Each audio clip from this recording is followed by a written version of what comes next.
Welcome back to Dev Dive episode 14. I'm your host, Nighthawk, and today I'm joined by Riot Blaustoise, our guest for today. Thanks for coming on the show, Blaustoise. It's good to be here. Good to resolve some of these issues with my push to talk and everything else going on. So, do you prefer Blau or Nathan?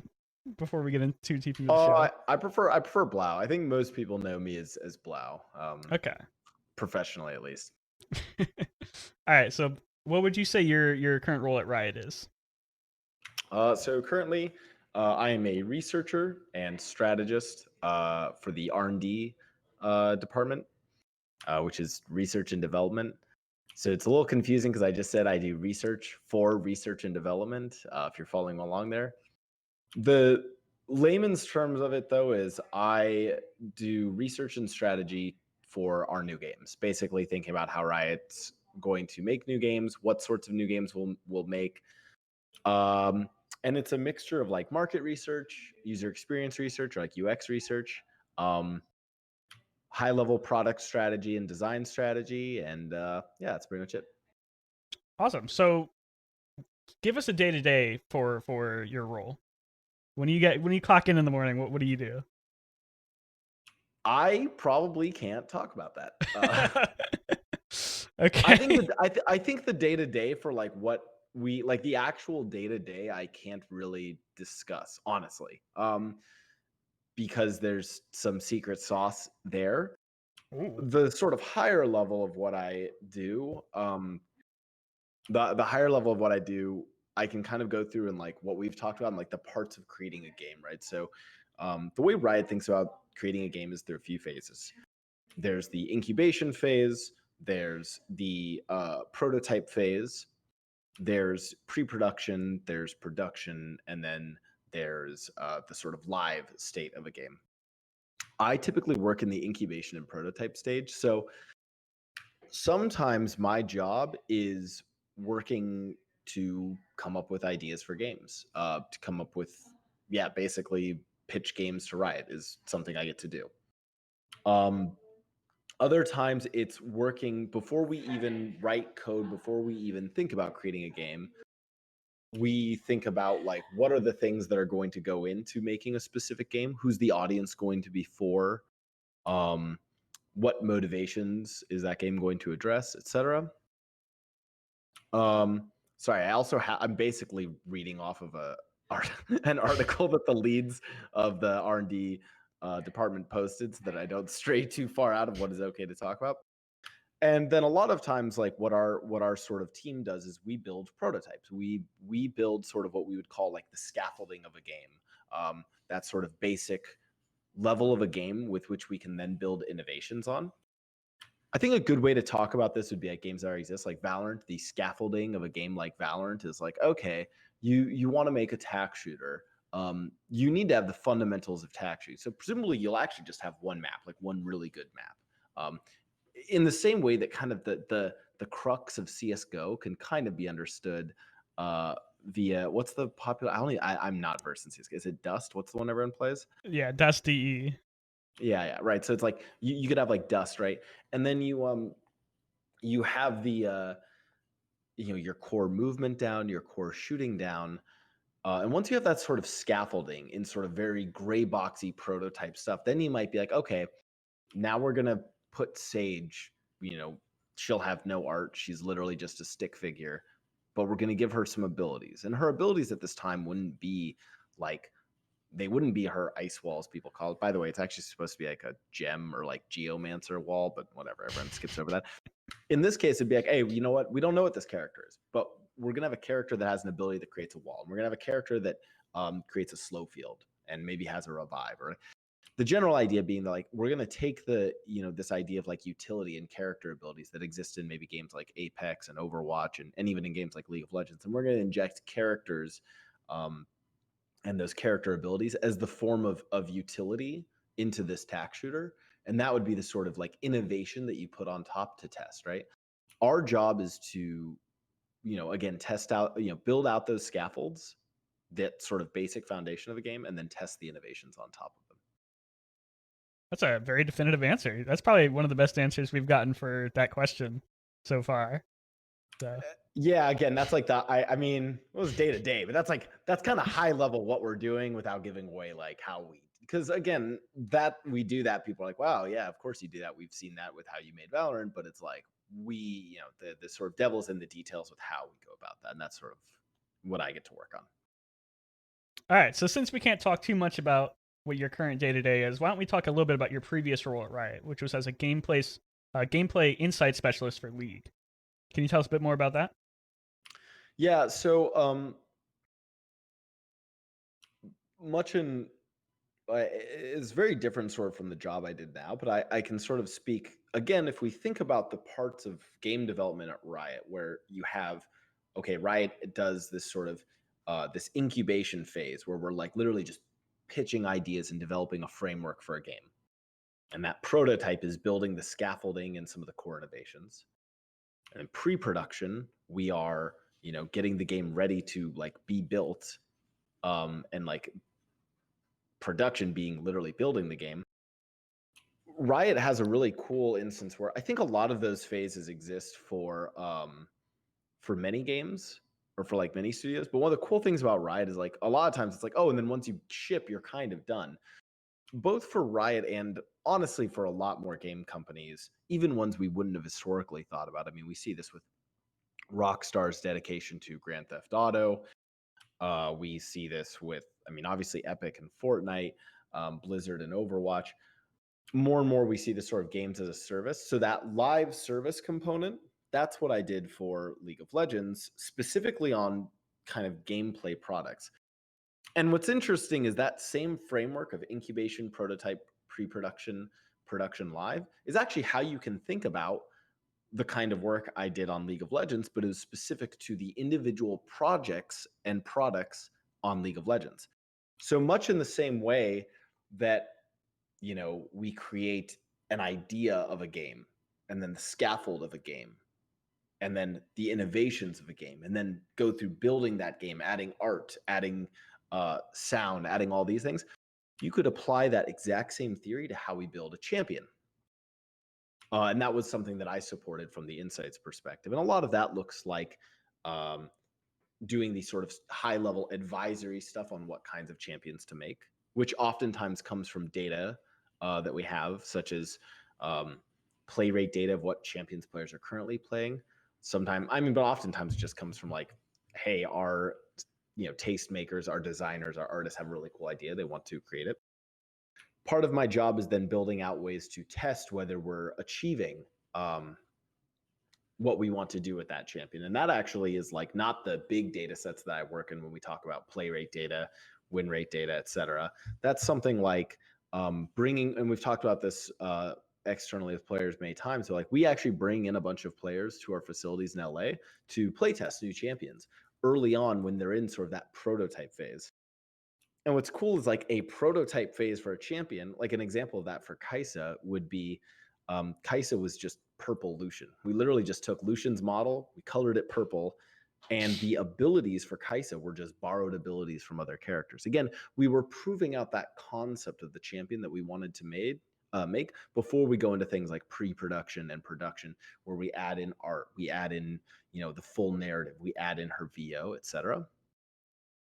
So I would help guide and this is sort of the time when we talk about gameplay insights, again, to sort of step back and talk about the broader role. This is the part where research is involved. This is UX research, this is market research, and I'm not only advising sort of on who we're making this champion for and like where our potential target audiences are.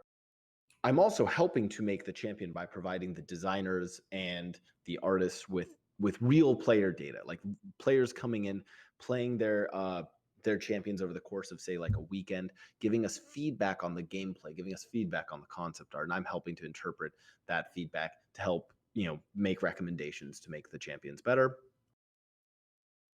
Finally, we get to that last step, which is once the champion is released, I look at all sorts of now like big data to assess how the champion's doing, right? So our team is, while we don't make the balance changes, we are responsible for the like the balance data.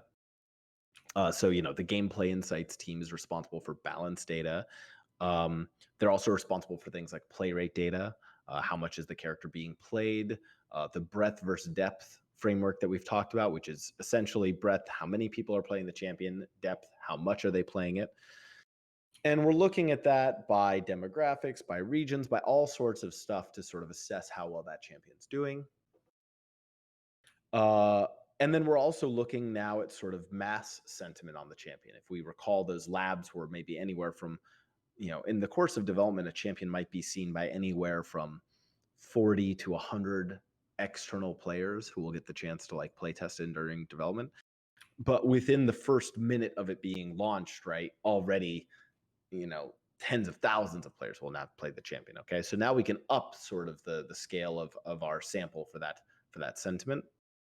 And we run things like champion post-launch surveys.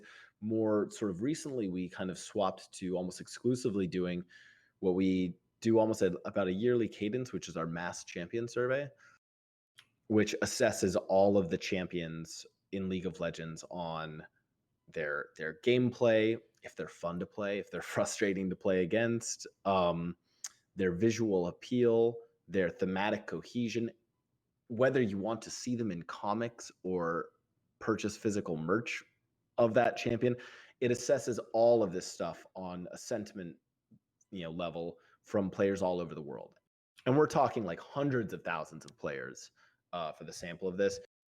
And the amount of data and if you really wanted to, you could hire someone full time to just make and maybe we should. You'd probably hire someone full time to just make deck after deck and report after report from just this survey alone, looking at champions based on player age, how long they've been playing League of Legends, gender demographics, regional demographics, player motivations for why they play certain games.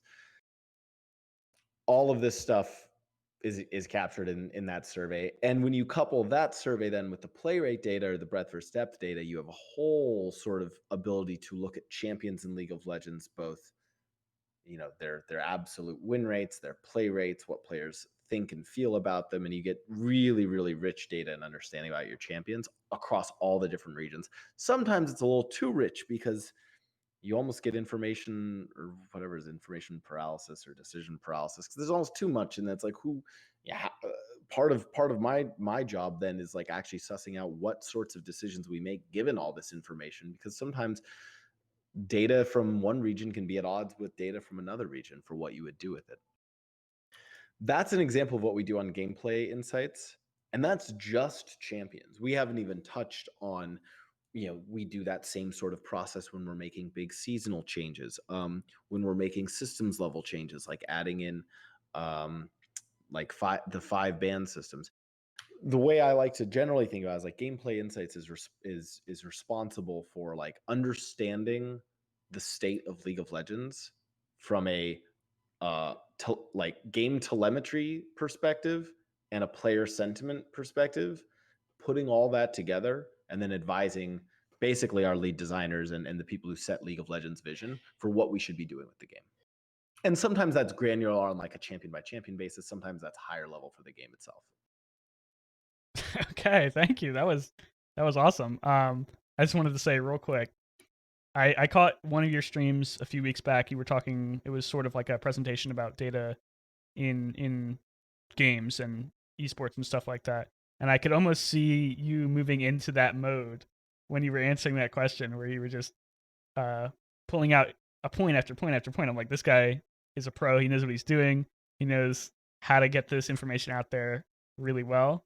And so I thought that was really awesome the way you answered that question. I just wanted to point that out real quick.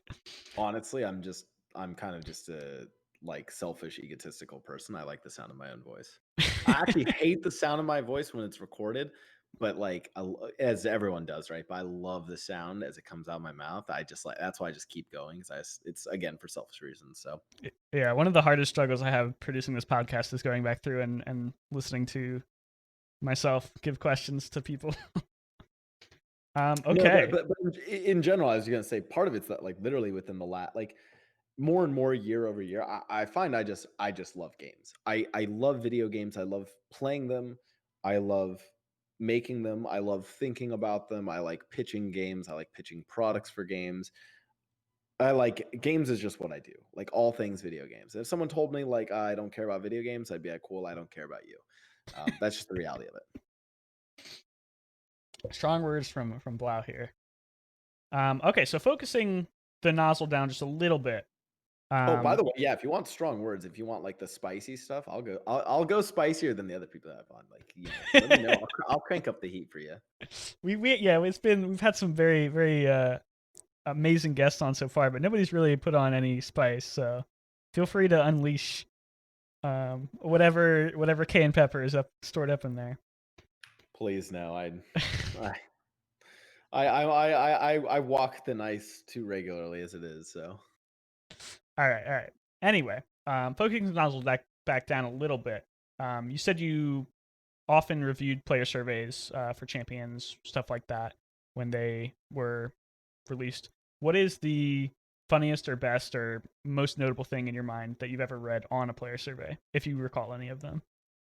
Uh, Once I became known to the player base, players started writing notes to me in the free response sections, which is like, it's cute, I get it, but it's fucking annoying because they're supposed to be filling out the goddamn like information itself. Like I can actually go and like search our like survey tools and I can like search like Blau or Blaustoise and like it comes up with like tons of responses and it's everything like love your surveys, Blaustoise. So I was like, Blaustoise, you're fucking idiot. There's typos in this.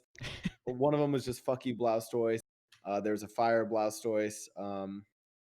Yeah, that's the funniest shit. I love it though. I was about to say I actually did that to one of my friends who's working on TFT now. He put out a survey, and I knew it was him because he was talking about it a few weeks Were they ago. Equan or Brian Horton? It was actually I don't know if I can say. I'll just say it was one of the people working on TFT. Okay, But I wrote a response in there. And I told him to give him a raise. nice. Hope that it didn't invalidate the data for them. I'm sorry. All right. So this is actually something that I think is a big question on everyone's mind. How often does player-based sentiment actually translate into balance? Are the most hated champions often the most OP, or is it all sort of just a mishmash? Um, this is a $1 million question, and I think one of the most frustrating things that the like Riot Balance team deals with is the way people approach balance in League of Legends. It's like, you know what? It's like the fucking who's the dude who did the cave? Is it Socrates or Plato? Oh, Who did the don't cave? ask me, man. Chat, who did the hold on 1 second. Who did the cave chat? That's a very Plato It's apparently. Plato. Sorry. There. By the way, there was at one point in time when I went to school and I was much more educated. I will admit I'm really fucking stupid. People tell me this all the time, and they're like, "Why does Blastoise have a job at Riot? That guy's an idiot." I agree. Like I am very dumb. Because I can't remember this shit. But I think I'm decent at pulling together things that I should know about and other things I should know about, but I'm like woefully unintelligent at both of them, and then stringing them together with like kind of crackpot theories. So the reason why the cave is a good analogy for how like we'll look at like NA players. NA players view balance of League of Legends because what they are seeing is they're seeing the fucking shadows of the things behind them reflected on the wall and that's it. And I'm not saying that the shadows on the wall behind them reflected the you guys know how the cave works, right? It's like a bunch of prisoners are chained up and they're looking at a wall and they see these shapes moving by, like the shape of a pot or the shape of I don't know, a fucking uh whatever else is in Greek life, a sword. I don't know. They see the shadow of it because there's like a fire burning behind them, and I guess there's like people walking carrying the fucking object. So they see that and like, oh, that's a sword. Oh, that's a pot. But that's not actually what it is. They're only seeing the reflection of or not the reflection. They're seeing the shadow, the outline of it. And it's a whole, I guess, allegory about like, I don't know, truth or whatever.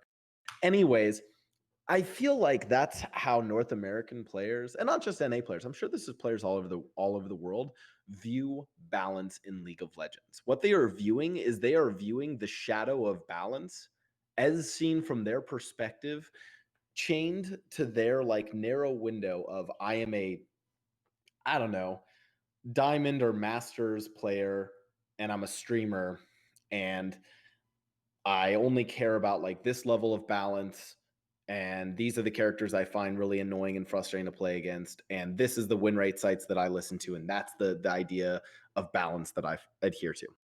And the problem with that is that the balance team has to consider not just that one siloed perspective. They can't just balance the game for masters tier, just as they can't just balance the game for bronze tier.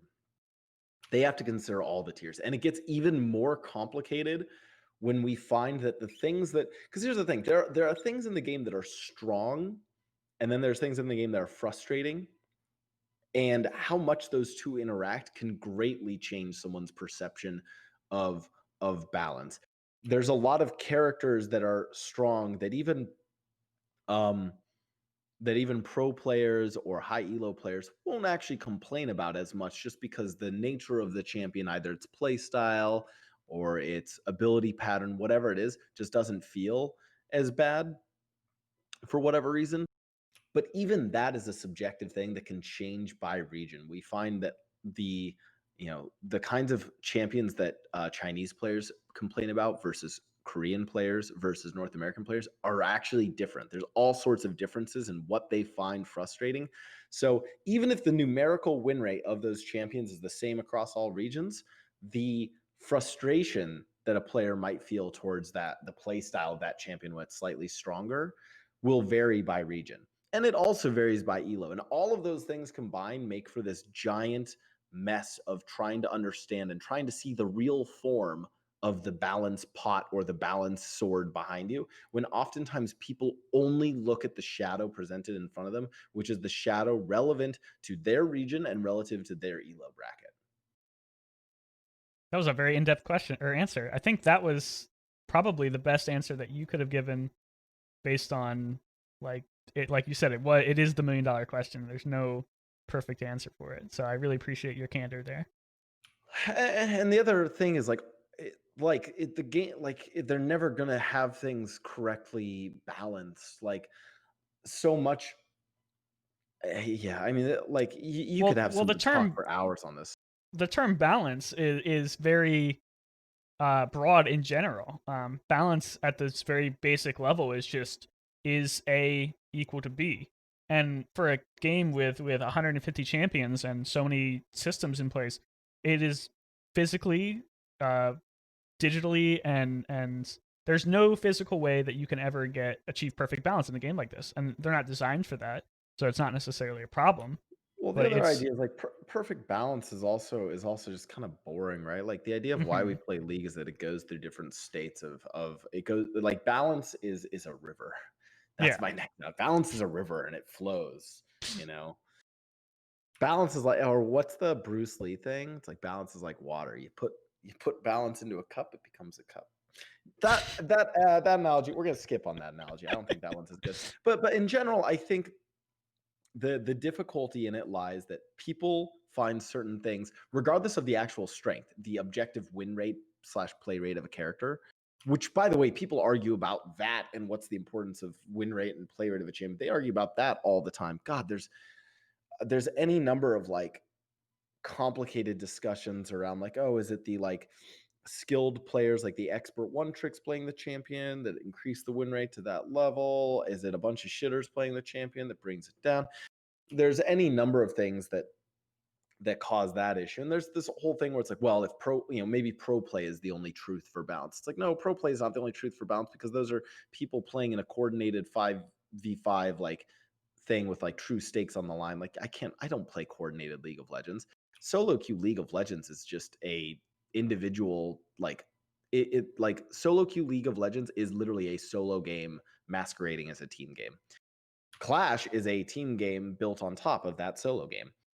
But the idea being that like whether it's pro play, elite play, whatever, I'm not an elite play, but whatever high elo, like platinum diamond play is, low elo, mid elo, like all of these things are likely to have champions seem and appear more, or like actually champions will just objectively perform better or worse across all those years, and the way in which people view the champions, their sentiment about what's strong or frustrating will change across all this. And then top of that changes by region. It adds in so many things that make it, and I'm not saying that it's like, oh, we should, abandon all hope, ye who enter the, balanced land, but it's to say it's a very complicated thing. And when people shit on Riot's balance team, I'm like, we're not supposed to, like, we're typically not supposed to like shit on other companies or compare ourselves that much, but like honestly, I have to be like, go play another game and tell me how they balance their game compared to us. Like, let me know what they are doing better. And it's one of two things: either A, they don't have nearly as many problems to solve because their game just doesn't, you know, yeah, chess has needed to nerf white side for thousands of years, but in general, the game's pretty balanced. And it's either too simple in that sense, or they're not doing as good of a job. Yeah. And I think the chess analogy is awesome because for a game like League, you do have a lot more control over the balance just because there's so many more variables to change. For a game like chess, there's very few real moving pieces. Like you can change which side goes first, how many pieces or how many places a one piece can move. But other than that, there's very few variables you can change. But for League, you have thousands of variables per champion. You have AD scaling, AP scaling, movement speed, AD range. There's just so many amazing pieces that you can tweak to get that little bit of balance. And I think that's what a lot of people don't realize when they call for balance changes for champions. It's like, hey, yes, this champion needs a buff, or yes, this champion needs a nerf. But what do we actually touch? Do we just buff their damage? That's only going to be a bandage fix for some of the problems. Yeah, and I'm not gonna fully defend the balance team. Obviously, oh my god, I'm holding the T button down again. I'm not gonna fully defend the balance team. They make mistakes. They do things that they're probably like, yeah, that was a bad decision. That was a bad change. Like, yeah, that happens. Um, people make mistakes or don't do things perfectly with stuff all the time. Um, I think the general gist of what they have done and accomplished for the game is good, though. Yeah, I think there's no arguing that League of Legends has remained the most popular game in the world for 10 years on end, with ups and downs throughout the years. There's there's no argument that they're doing something right. And you may have some complaints towards the balance team for certain champions that came out or certain changes they made, but at the end of the day, the game remains popular. The game remains fun for most people. Um, and you just I don't know about that one, but yeah. hey, I have fun when I'm playing I'm League. kidding. I love League. Game's great. And that's why this is a tangent, but I'm really happy that Riot has finally released alternate playstyle games for people to go out and enjoy, because you can play League all day long and you can get frustrated with it and you can be sick of it, and then you can go and play Valorant, or you can go and play Legends of Runeterra or Untitled Project Number 3 that's going to come out. And it just gives you so many. I disagree. I actually disagree with your point here. I mean, Oh, you it don't like depends which that? game. No, it depends which game you're talking about. I mean, I think Valorant is I think Valorant is fundamentally the same game as League of Legends in terms of like what it scratches for motivations. I Okay. think there are minor differences that will cause you to pick one versus the other, but like Valorant is like, if I look at high level, why are you playing a game? And it's like, I care about, achieving mechanical mastery. I care about achieving a sense of like tactical mastery or game sense within a game, like knowing what decisions to quickly process within a game. I care about like some higher level of maybe preparation and strategic mastery of understanding a meta, understanding certain play styles, et cetera, and implementing them. Boil all that mastery into, I want to then express that mastery through a competitive environment, a competitive team environment, and they're basically the same game. Yeah. Or, No, I or agree. rather, I they agree with scratch you the same on a motivational standpoint, but I think on a just it's a different genre of game. It's just a different type of game. People who are good at League will not necessarily be good at Valorant, and vice versa. You have a Oh, different sure, sure. experience when you sit down and play it, and that's No, that's yeah, I think the better examples are like, you know, you'd go to play like a TFT or Legends of Runeterra as like sort of a different experience from. yeah. I do really think that League and Valorant are very, very similar experiences. Just, you know, one is the MOBA version and one is the tactical FPS version. Okay. That's a viewpoint I have not I know that's considered. kind of weird because people talk about like I mean, I've talked about this on my own stream before, but it is kind of the same way in which like League is, you know, League and Valorant are basketball and soccer, right? Like that's the way I look at them. Whereas TFT might not is not a sport in that sense. Okay. So you TFT would liken is TFT to like chess or an yeah, it's alternate more of a style of game, game. right? Yeah. I think time pressure. I still have to work on this whole framework and how I think about this. By the way, this is not like a this is how Riot thinks about games. This is how I think about games. I think when you put in a degree of time sensitivity and really what it comes down to is mechanics, like mechanical pressure, uh, digital athleticism, if you will. When you add that aspect, a game then like a video game can become an esport, and that is a game like Overwatch, League of Legends, CS:GO, Call of Duty, um, Valorant, those games like that. I don't actually think this is all. Do you want the spice? This is the spice I'm actually willing to throw out there. I will actually argue that that like Hearthstone, Legends of Runeterra, and Teamfight Tactics are only esports because we group in all competitive video games to be esports.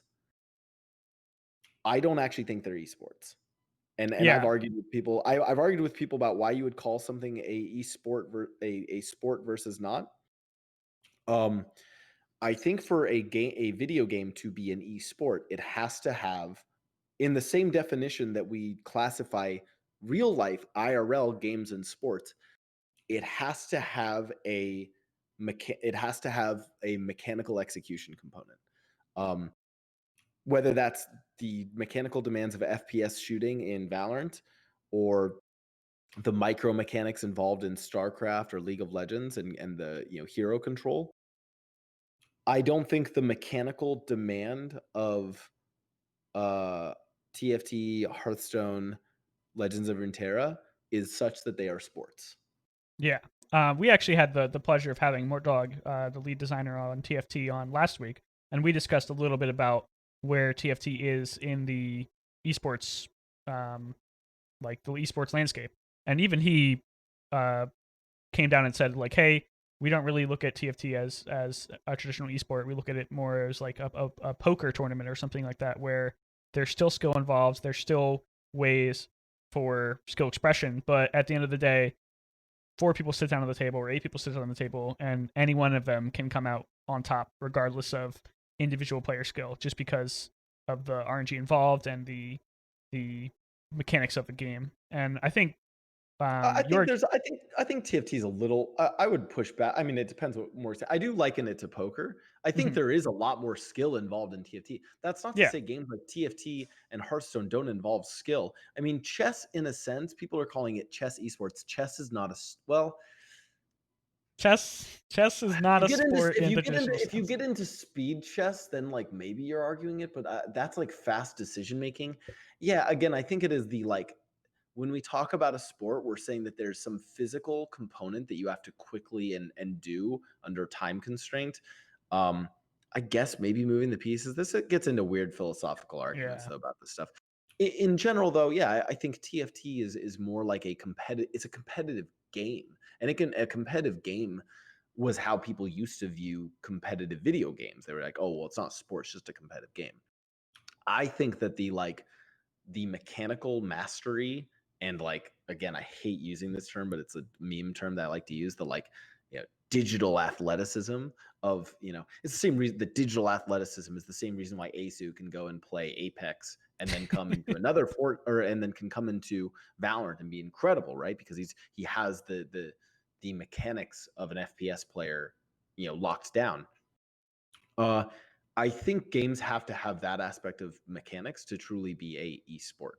You can have professional TFT, you can have professional Valorant. Valorant is an esport, TFT is a game. Okay.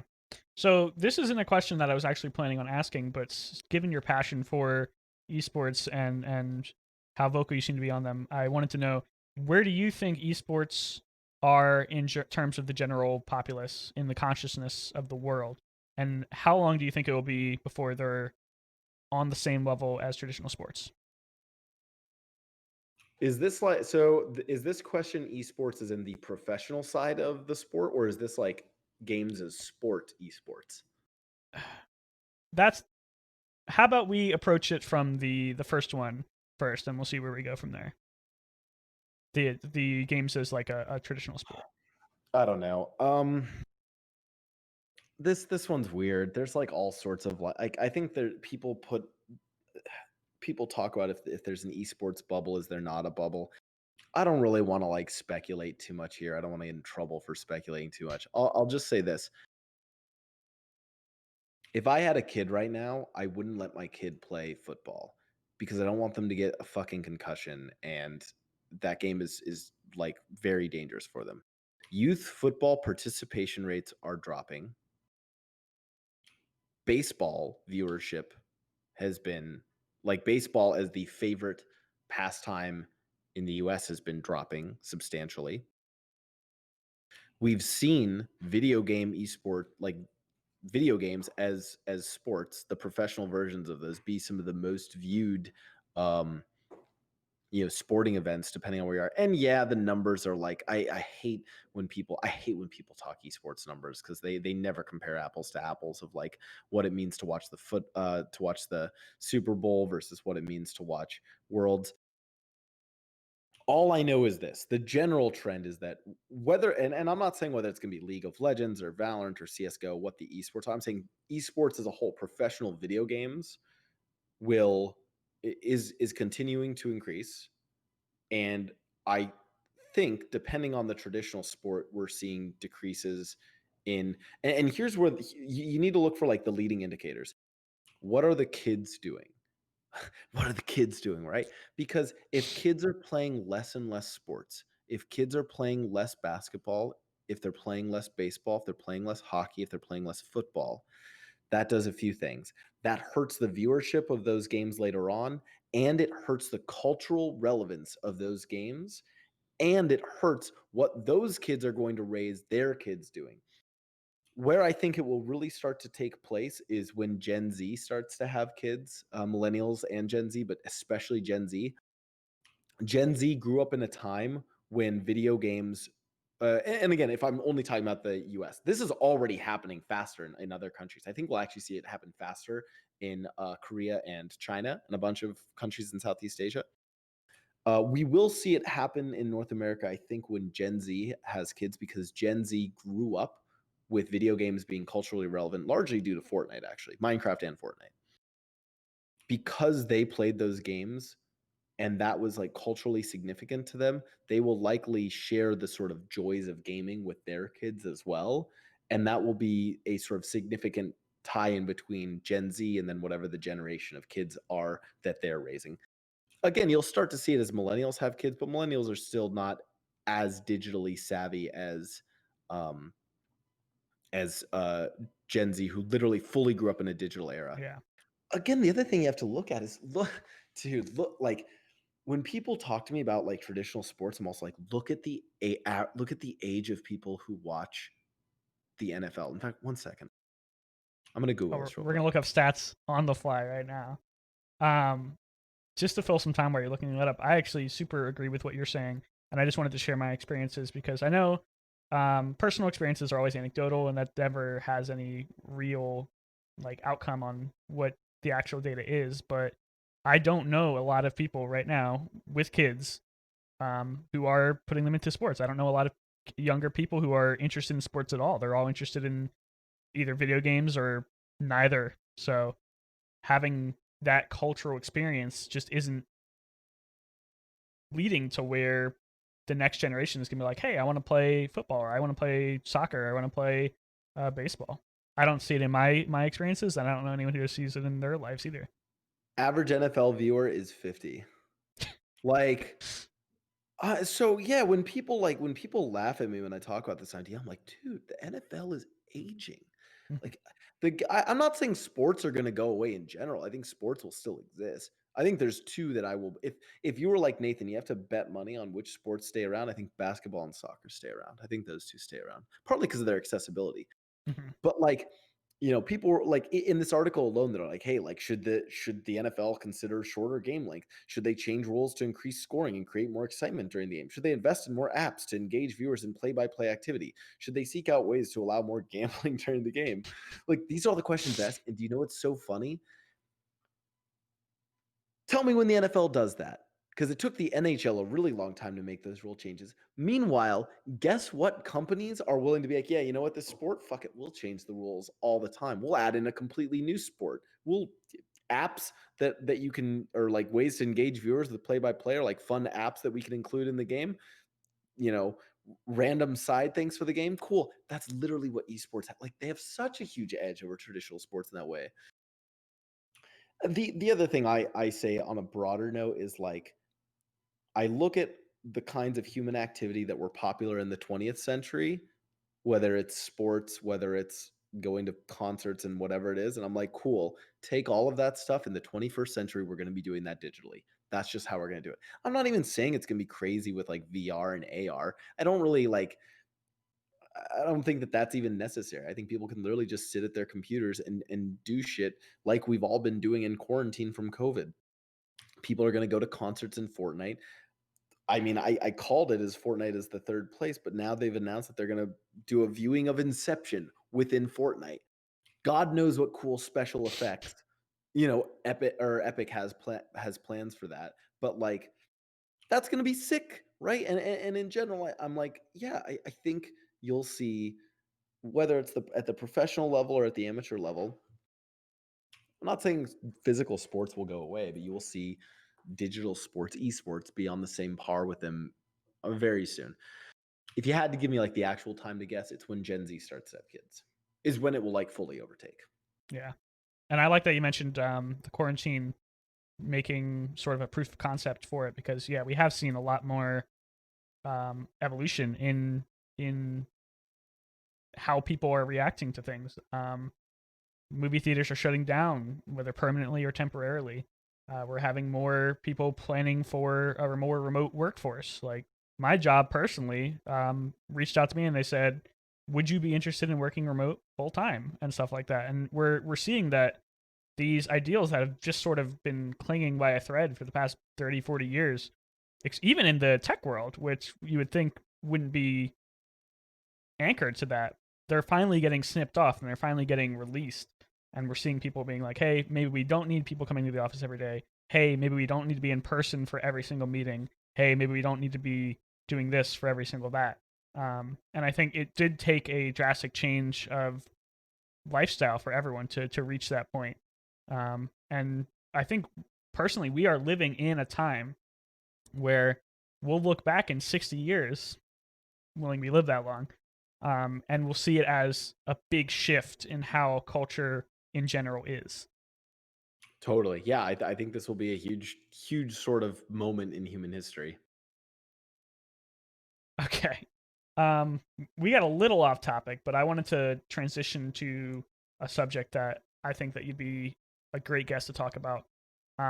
You're one of the few writers who actually produces content as well as doing a full time job at Riot. What drove you to start doing this?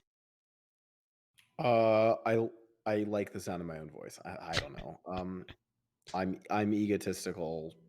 Yeah, So actually, taking a step probably part of back, that. taking a step back, I actually wanted to ask this too. How did you get your job at Riot in the first place? I was originally doing. I mean, I was originally a UX researcher at Sony PlayStation, then applied to Riot. Before that, I was at the University of Chicago. I was studying political science and neuroscience. I was planning actually to go into some form of intelligence, like counterterrorism. like with the Institute for Defense Analysis, the IDA, was like I was planning to go kind of like East Coast, do something around intelligence or counterterrorism, um, and ended up doing a video game internship with Sony PlayStation as a researcher. Within my first week, I knew I'd never go back, and basically from that first week at Sony, I've just been on like a steady trajectory of more and more investment in my mental time, my personal time, my professional time in games. So, but you were a gamer before you started that internship with Sony, obviously, right? Yeah, I played competitive StarCraft actually Okay. in the CSL Collegiate Star League. StarCraft I 1, love StarCraft 2. StarCraft 2. I So, played a shit on the StarCraft 1 back in the day as well. I actually used to be I was a big narrative games person. Like growing up, I was really big into narratives, and I wasn't as much on I was like maybe like early on games as a sport when I was playing like Call of Duty and Halo. I was mhm, like a big console gamer, and then my first PC game that I really got into was StarCraft 2. yeah. I actually play a lot of StarCraft 2 still, but I don't play it competitively. I play it for the co-op missions and stuff like that. Yeah, I would Um, smoke you 1v1 easy. I think my peak rating in StarCraft was like Platinum 3 or something, and I was playing Protoss, so it didn't really count. Um, Yeah. Platinum and Protoss is like silver in the other yeah, rank. it's like Iron, baby's first Iron. Um, so okay, going back to the content side of things, because I was really interested in this. When did you start content creation as a focus? Uh, like inadvertently, I guess, like a year ago, and then deliberately within this last year. It's been I will admit, it's been kind of a rocky path, and it's been a little weird. And the reason why, but to answer your question, the reason why I enjoy it, I do enjoy it from a dev perspective. That is, I like being a dev who engages with players because I think that is beneficial to the company I work for. I think it's beneficial to the players, and I think it is beneficial to this broader nebulous thing of like dev to player relationships that like make us all happier, healthier gamers singing kumbaya together when we're not angry. I think that is really valuable. That's actually one of the reasons why um and it's weird because like I remember like OG, I like interviewed more on my I had more on my stream once, was interviewing him at TFT and like helped him when he got started streaming and stuff. And now he's absolutely blown up. And I can like proudly say, I mean, I hope more would at least recognize and say I was maybe some of his inspiration. I don't know. But more important than that, more actually inspires me for what I want to do. Like the level of like engagement. Now, unfortunately, I just can't do sort of what he does because he's literally the like lead designer and director on Mhm. the game, which is fucking sick. But dude, it's like even if I can't aspire to what Mort does, I think what Mort does is so dope. I absolutely love everything he does for TFT. Um, from like the personal streaming side. And I think that's like a really cool thing that I aspire to do. And then from a personal perspective, like outside of like what I do, well, I think creating games is like my main passion. My second thing is like, yeah, I like creating content. I like sharing stuff with players. Um, I think one of the struggles has been finding like what I can and can't do um, while working at Riot because there's um, it's a complicated process. Yeah, Riot's on to Riot's credit, it's one of the probably one of the few companies where you can be a game developer and also be a content creator ish uh, and engage with the players in that degree. So I think that's cool, but there's a lot of complications with it. yeah. One of the reasons why I actually started Dev Dive with Larry, who couldn't be here tonight. Um, it was almost 2 years ago now. We took a hiatus midway through, but we 2 years ago, more especially, less so now because there are people like you and Mort who are game devs and content creators, but there wasn't as much of an insight into who game developers were as people as there is now. And there wasn't really this. There was a, like you said, there's a separation between players and game developers, which I personally believe that that really shouldn't be as thick as it is. I don't think that the player base should be as divided from the developers because at its core, many game developers are just game fans who are doing their best to make the games that they enjoy and they hope other people enjoy. And one of the goals of the show is to bring in people who work on people's favorite games like League of Legends, like Valorant, and ask them like, "Hey, what do you do, and how does that make the game that you work on better? How do you make League of Legends better? How do you make Valorant better? And I think we've got some really good guests on, and I think I'm proud to say I think this show has been a success so far on that front. No, totally. And I think it's something you especially see from Riot. And I hope more companies we start to see it from them as well. And I think it's cool. And I think the more it occurs and is normalized, the more like sort of okay it'll be. Yeah, I think that the more people we see who are on the forefront of the public consciousness doing it, we'll have other people saying like, "Hey, maybe that's okay. Maybe Epic Games will start having people who play Fortnite be on their game dev team or something like that." Um, that was a weird way of saying it, but I agree. I definitely hope we see more interaction with the community from game developers on a whole. Yeah, so we talked a little bit about it, but how do you balance a full time job? Because it sounds like you work a lot and you think about work a lot. How do you balance that with content creation? It's actually relative. I think for me, it's relatively easy because I've just streamlined a lot of my life to do that. I mean, I live very close to work. Right now, it's work from home, so I'm at a desk where I can do my work, and then I can swap to then doing my personal stuff all at the same place. Like logistically, I'm serious. This is like a logistic thing. I do meal delivery. I'm not someone who, like, dude. People, I don't know why people hate on this, but like, I don't like cooking. I don't like cooking. I don't like cleaning. So I pay for food delivery. I pay for people to do cleaning. Like, there's a lot of like things in my life where I'm like, I pay to not do those things because I don't, the food one especially, where I'm like, like that's time that I want back. So and that's why I choose to live like close to work. I don't like commuting. I like video games. So I'm like, okay, cool. What are all the things in my life that I can cut out from video games? And part of this is because like I already have a huge commitment to my diabetes and to my health concerns that I have to take care of as well. But I literally strip out a lot from my life that would be distractions to those things. Secondly, it'd be one thing if I was doing like health and fitness content creation on the side, but it's like, cool, my content creation on the side is video games. It's still part of like what I do for my job. And so like I get to my the way I unwind is I play video games. Um, for a lot of people, they have to spend time with this is just a reality. They have to spend time with their family. They have to spend time with their significant other, their wife or husband, or they have to spend time with the kids. I don't have kids, don't have to spend time with the kids. Spend time with the wife or husband. I have a girlfriend. She also literally just lives and breathes video games. Cool. We play video games together. Check two boxes with one stone. Um, yeah, checked two boxes with one. Yeah, that's how it goes. That works. Anyways, and let's see.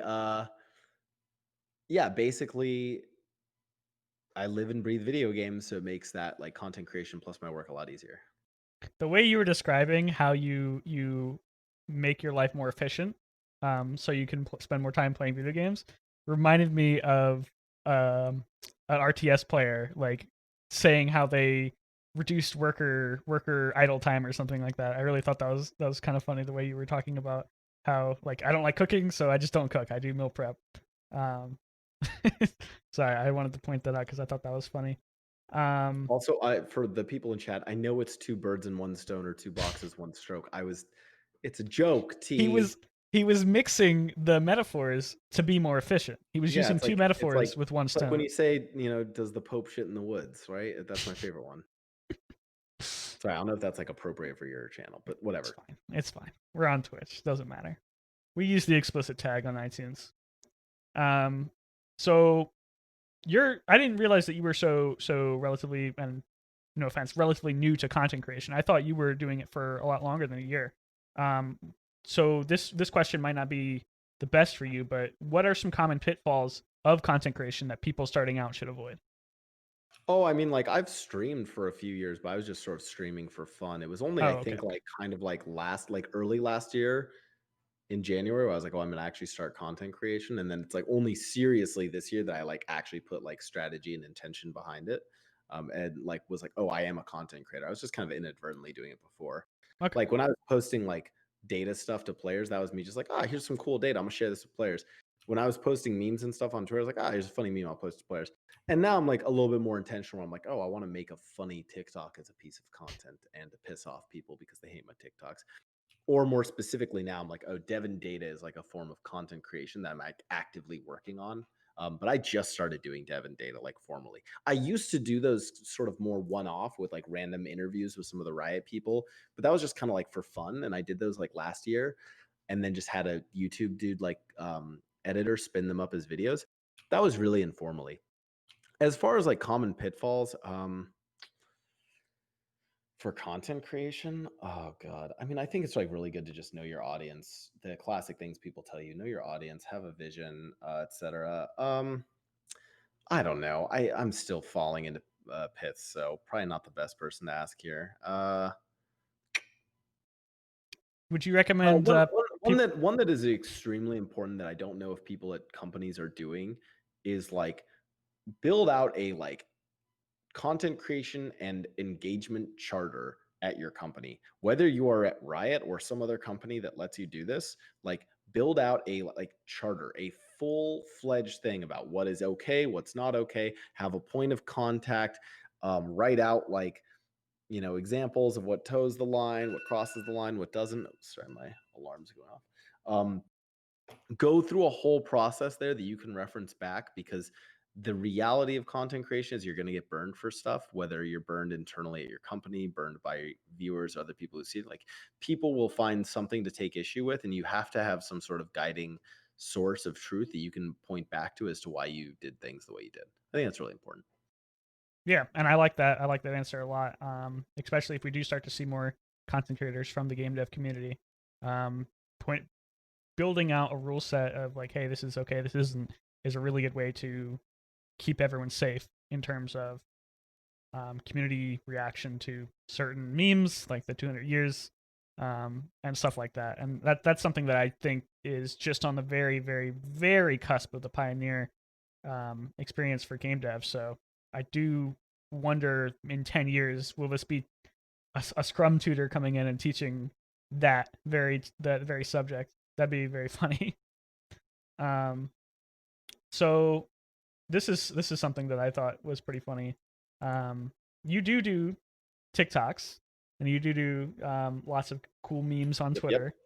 How have your coworkers reacted to you being a content creator and putting out content like that? Uh, I mean, I'll give you an honest answer here. I've been streaming for a while, and I've done like obviously TikToks, and I do stuff on Twitter and stuff. In that time, I have had, I've obviously I had someone change their name to like Fire Blaustoise, like change their summoner name to Fire Blaustoise. I've had players like accuse me of all sorts of random shit on Twitter, or like associate me with like weird shit all the time. I've had people like issue death threats, obviously. I mean, that's like a classic being in the game industry. All sorts of weird things. My dear mother has a Twitch account called Mama Blaustoise. And I like, bless her soul. She literally, like, this woman is almost 70 years. Actually, yeah, she's 70 years old now. I had to work with her just to teach her how to make the fucking account and like go in just to come and watch me. Cause she just literally, she doesn't know Oh, anything about the games I'm playing. She literally just wants to see my face. Um, I had players like direct message her and harass her and all sorts of other oh, shit and make her worried and stuff. So I've had stuff like that occur. In all of that,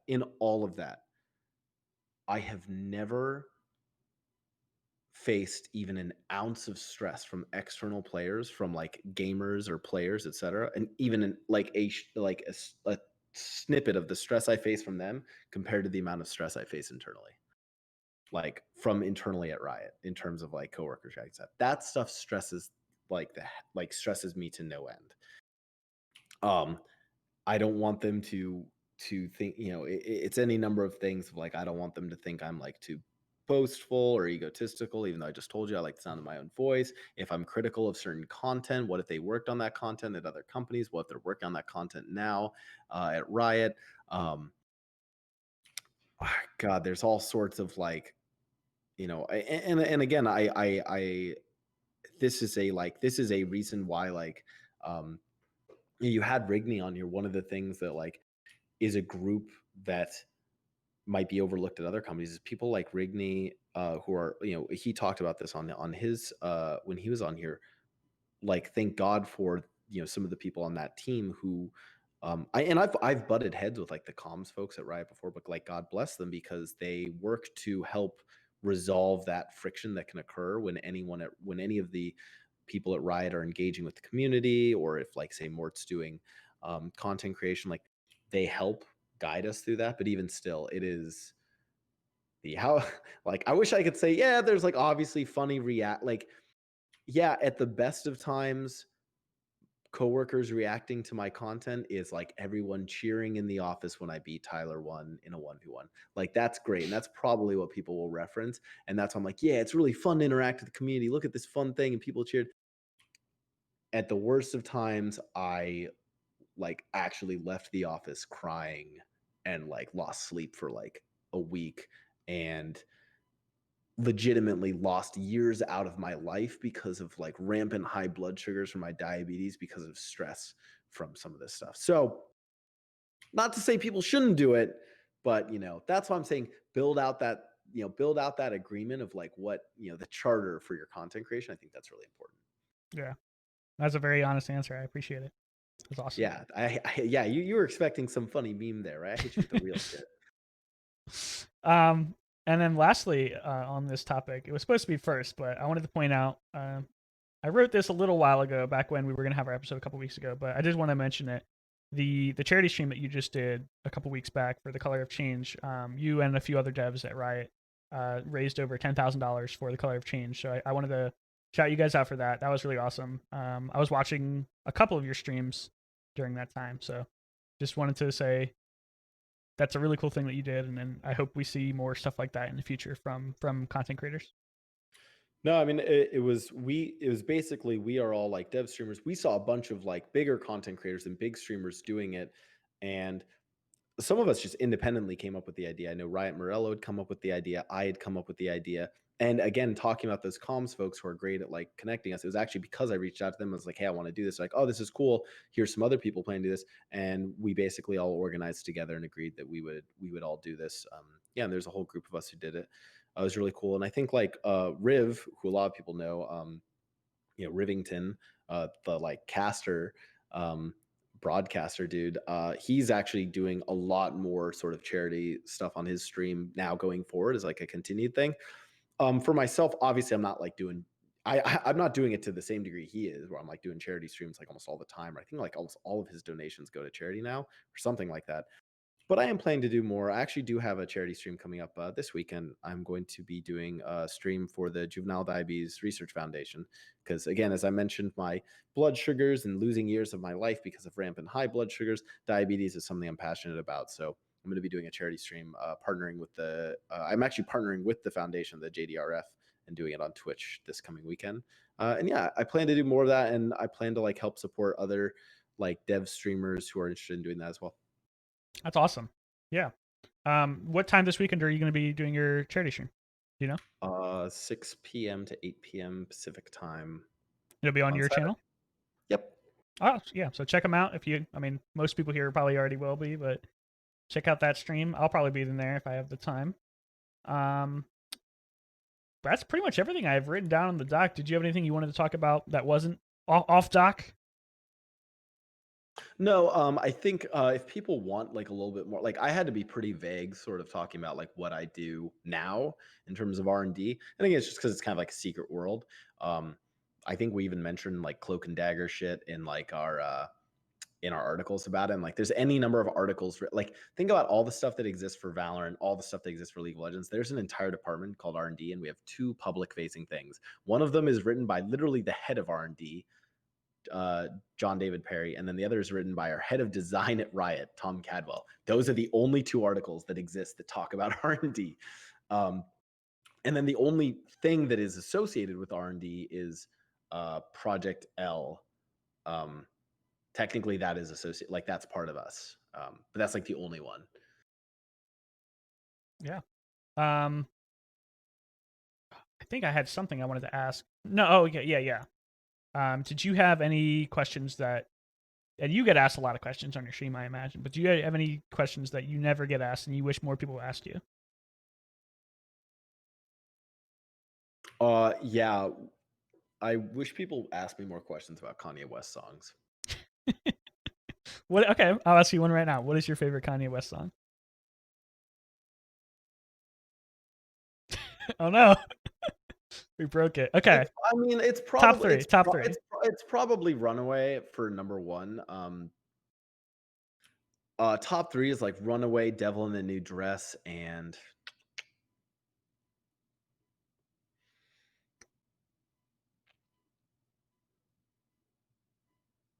I don't know. Fuck, I don't know what the third one would be. I like Maybe Gold Digger. maybe Ultralight Beam. Yeah. Oh god, dude, I hate your answer. Oh god. I hate it when I'm people not are a like, big Kanye West fan. I'm sorry. I'm when people are like, "Oh, I miss the old Kanye." I fucking hate that, dude. I like give me. I'm sorry, Kanye is you have to go on a journey with loving Kanye West, and that journey is one that you have to complete. You have to go through all of the albums, the ups and downs, etc. And then you can truly find which one is special to you, and Well, you'll what end if up. I told you? What if I told you that we have Kanye West here in the studio right now to say hi to you? I wouldn't believe you. Well, you'd be correct because he's not here. Hey, Nathan, thanks for coming on the show. I appreciate it so much. You were an awesome guest. You gave a lot of insights into your job as an insights person, so I appreciate you coming on. Happy to be on. Do you have anything else you want to plug other than your charity stream this weekend? Nope, that's all. Only important plug. Um, I don't know. Buy RP, buy Valorant points. We're just a small indie company. We're just trying to, make our way in the gaming world. It's really tough and competitive, but I think with your financial support, Riot can probably do it. So, would love if y'all can help us out. Buy the next Lux skin That was a coming joke, out. by the way. That was a joke. It Don't give really us your helps. Really helps Nathan out when you buy Lux skins. money. Honestly, go spend your money on other things. So check Nathan out on Twitter at Blaustoise. Check him out on Twitch, TikTok if you're into that sort of thing. Dude, Any platform. everyone memes on TikTok. TikTok's just it's like why did people make fun of Facebook when it first came out? Yeah, they made fun of Instagram. It's like, dude, TikTok's just gonna be another like mainstay social media. People need to stop making fun of it. Ay, ay, ay. I That's don't my I last don't thing I'll I plug. don't harbor any ill feelings to it. I just don't really get it. That's not to you, that's to everyone else.